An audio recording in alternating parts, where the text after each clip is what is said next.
ওঙ্কার বাংলায় আপনাদের স্বাগত। সঙ্গে রয়েছে আমি শিল্পা। আসছি বিস্তারিত খবরের দিকে। এ এক অনন্য নজির, এক ফ্রেমে দুই পদ্মশ্রী। শিক্ষা ও সাহিত্যের জন্য 2000 সালে পদ্মশ্রী শিক্ষাবিদ কাজী মাসুম আক্তার, আর আধ্যাত্মিকতার জন্য 2025 সালে পদ্মশ্রী সম্মান পেয়েছেন বাঙালির গর্ব কার্তিক মহারাজ।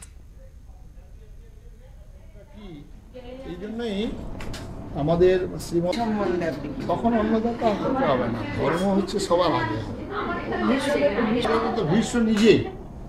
ভীষ্ম নিজেই বলতে পারতো যে এটা করো না, উনি তখন গান্ধারী অভিভাবক হয়ে তিনি চোখ বেঁধে ফেললেন। হ্যাঁ, নিজের ছেলেদের প্রতি অন্ধ স্নেহ হয়ে বললেন এটা ঠিক হয়নি। এই কথাটা আছে যে বলছে ধর্মের।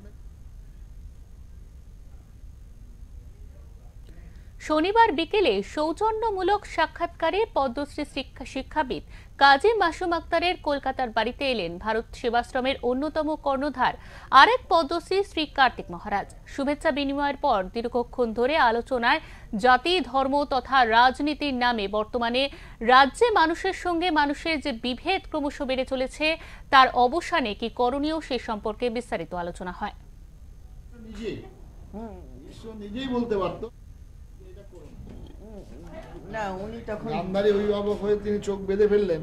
হ্যাঁ, নিজের ছেলেদের প্রতি অন্ধ স্নেহ হয়ে বললেন এটা ঠিক হয়নি। এই কথাটা আছে যে বলছে ধর্মের পথে যে যে আমাদের দ্রৌপদী ভীষ্মকে কি গালাগালি বলছেন, কৃষ্ণকে, দ্রোণাচার্যকে, পঞ্চস্বামীকে ধিক্কার জানাচ্ছে। তাদের এখানে ধর্মটা কোনটা কি, এই জন্যই আমাদের শ্রীমদ্ ভগবদ গীতায় কোনটা ধর্ম কোনটা অধর্ম, কোনটা কর্ম কোনটা তখন অন্নদাতা হতে হবে না, ধর্ম হচ্ছে সবার আগে। ভীষ্ম নিজেই বলতে পারতো যে এটা করো না, উনি তখন গান্ধারী অভিভাবক হয়ে তিনি চোখ বেঁধে ফেললেন। হ্যাঁ, নিজের ছেলেদের প্রতি অন্ধ স্নেহ হয়ে বললেন এটা ঠিক হয়নি। এই কথাটা আছে যে বলছে ধর্মের পথে যে যে আমাদের দ্রৌপদী ভীষ্মকে কি গালাগালি বলছেন, কৃষ্ণকে, দ্রোণাচার্যকে, পঞ্চস্বামীকে ধিক্কার জানাচ্ছে। তাদের এখানে কি, এই জন্যই পদ্মশ্রী শিক্ষাবিদ কাজী মাসুম আক্তারের কলকাতার বাড়িতে আমরা পেলাম ভারত সেবাশ্রমের অন্যতম কর্ণধার আরেক পদ্মশ্রী শ্রী কার্তিক মহারাজকে। এটি নিতান্ত সৌজন্যমূলক সাক্ষাৎকার বলে জানিয়েছেন উভয়ই। আমরা দেখলাম শুভেচ্ছা বিনিময়ের পর দীর্ঘক্ষণ ধরে তাদের মধ্যে আলোচনা হলো জাতি, ধর্ম তথা রাজনীতির নামে বর্তমানে রাজ্যের মানুষের সঙ্গে মানুষের যে বিভেদ ক্রমশ বেড়ে চলেছে, কিভাবে তার থেকে বেরিয়ে আসা যায়, কি পথ, তারই অনুসন্ধান চালানো হলো দুজনের আলোচনায়। আমাদের দ্রৌপদী ভীষ্মকে কি গালাগালি বলছেন, কৃষ্ণকে, দ্রোণাচার্যকে, পঞ্চস্বামীকে ধিক্কার জানাচ্ছে।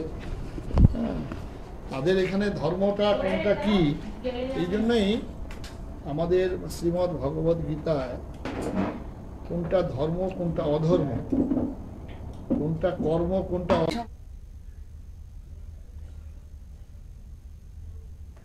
একজন মানবতার কথা বলেন আর অন্যজন পিছিয়ে পড়া মুসলমান জাতিকে ভুল শুধরে মূল স্রোতে ফিরে আনার কথা বলেন। তার জন্য রক্ত ঝরিয়েছেন। চলুন শুনে নিই তারা কি বলছেন। স্নেহ হয়ে বললেন এটা ঠিক হয়নি। এই কথাটা আছে যে আপনি এসেছেন, আমি খুব খুশি। মানে আপনাদের বহুদিন যাবৎ আপনার সঙ্গে যোগাযোগ, আপনি আমার কিন্তু আসতে পারেনি বাড়িতে, আপনার চরণধুলি দিয়েছেন। আসবো নিশ্চয়ই, আপনার সাথে এই সম্পর্ক আমি চাই, বাংলা বাঁচাতে আমাদের ভূমিকা চাই। হিন্দু মুসলিম নির্বিশেষে আমাদের মধ্যে যা খাটাতারে বেড়া তৈরি হচ্ছে, আসলে আমরা মানুষ, দিনের শেষে আমাদের সুখ দুঃখ খান্দান সব দূর হোক। আপনার আশা এটা বার্তা হোক পশ্চিমবঙ্গ মানুষের কাছে যে না, এটা ভুল। আমরা এই গেরুয়া এটা ত্যাগের প্রতীক, এই সাদা এটা শান্তির প্রতীক, সবুজ এটা সৌর্য সম্মানের প্রতীক, এটাও শান্তির প্রতীক। কোথায় অসুবিধা, কোথায় অসুবিধা আমাদের? কার্তিক মহারাজ সাহেব এবং আমি, উনি আমার বাড়ি এসছেন, আমি ওনাকে স্বাগত জানিয়েছি।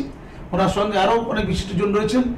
আমি অত্যন্ত খুশি উনি আসাতে। কেন নয়, কেন আমরা বঙ্গবাসীরা, কেন আমরা ভারতবাসীরা 140 কোটি, এ ভারতবর্ষ আমাদের। আজকে বিষ্ণু ভাই অভিভূত আমার যেখানে জন্ম আমার জন্ম যেখানে উত্তরবঙ্গে, আমার বাবা কংগ্রেসই করতেন। তো আমাদের পাশের বাড়ি, একদম পাশে লাগোয়া, মানে 100 ফুটের মধ্যেই আমার কাকা, আমরা কাকা বলেই ডাকতাম। তো সেখানে আমরা দেখেছি কি সম্প্রীতি এবং সৌহার্দ্য সম্পর্ক। তো আমাদের ফ্যামিলিতে মানে আমিষ ভোজি নয়, সব নিরামিষ ভোজি। আমরা হোস্টেল থেকে যখন আসতাম, আমরা কাকা আমাদের নিমন্ত্রণ করতো, সেই কাকা বাড়িতে আমরা যেতাম। এই যে সম্পর্কটা আমাদের ছিল স্বাধীনতার পরেও, পরবর্তীকালে বামের সময়ও এতটা হয়নি। এখন এই আমলে যে আমাদের মধ্যে একটা বিভাজন, খুব দুঃখজনক এটা, আর এই বিভাজনে আমাদের মধ্যে বিরাট ক্ষতি সাধন করেছে। ভারত সেবাশ্রম সংঘ, রামকৃষ্ণ মিশন, এগুলো যখনই মানুষের বিপন্ন হয়, জাতি, ধর্ম, বর্ণ, রাজনৈতিক দলমত নির্বিশেষে মানুষের সেবা কাজ করেন।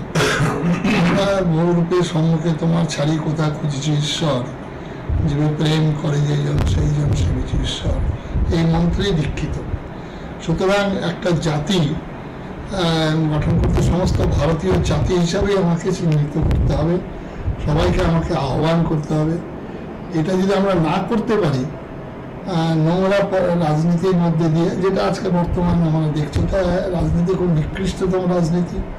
এই রাজনীতি আমাদের দৃষ্টিতে এই রাজনীতি নয়, রাজনীতি হচ্ছে শ্রেষ্ঠ নীতি। নীতি কথাটা যখন যোগ হবে, তার সঙ্গে কিছু নিয়ম কানুন যুক্ত হবে, ধর্ম যুক্ত হয়ে যাবে। সুতরাং আজকে আমাদের শ্রদ্ধেয় মাস্টারমশাই, তিনি রাষ্ট্রপতি পুরস্কার পেয়েছিলেন, পদ্মশ্রী, আর সেই জন্য আরো দুটো পদ্মশ্রী পেয়েছে।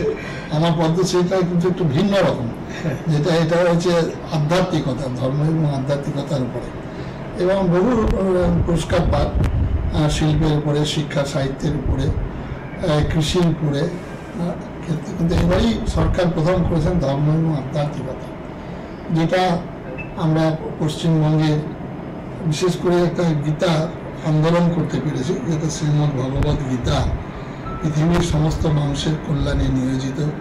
সেই ধর্মগ্রন্থের নিয়ে একটা বিরাট আলোড়ন গ্রামে গঞ্জে শহরে চলছে। আমি আগামী দিনে আমাদের অধ্যাপক প্রশ্ন আক্তার ভাইয়ের আরও দীর্ঘ জীবন কামনা করছি। আগামী দিনে আরও রাজনৈতিক ক্ষেত্রে তা এরকম মানুষ আসা দরকার। আমি আমার লেভেল থেকে চেষ্টা করব যাতে মাসুম আক্তার ভাই আমাদের পশ্চিমবঙ্গের একটা কোনো বড় স্থানে, বড় জায়গায় যেন তিনি আসতে পারেন, তার যা চিন্তাধারা সমস্ত জায়গায় ছড়িয়ে দেওয়ার জন্য। এবং এরকম মানুষ এগিয়ে আসলে তাহলে আমাদের সমাজের কল্যাণ হবে, দেশের কল্যাণ হবে। আলোচনায় সব ভেদাভেদ ভুলে রাজ্য রাজ্যবাসীর কল্যাণ সাধনের শুভ বুদ্ধি সম্পন্ন মানুষের একজোট হওয়ার বার্তা দেওয়া হয় মিলনের বার্তাও। সমগ্র আলোচনায় একে অপরের কাজের প্রতি নিবিড় ভক্তি শ্রদ্ধা নিবেদন করেন। এই ছবিই তো হওয়া উচিত বাংলার দাবি পদ্মশ্রী পুরস্কার প্রাপ্তদের। বলছে ধর্মের পথে এই যে আমাদের দ্রৌপদী বিশ্বকে কি গালাগালি।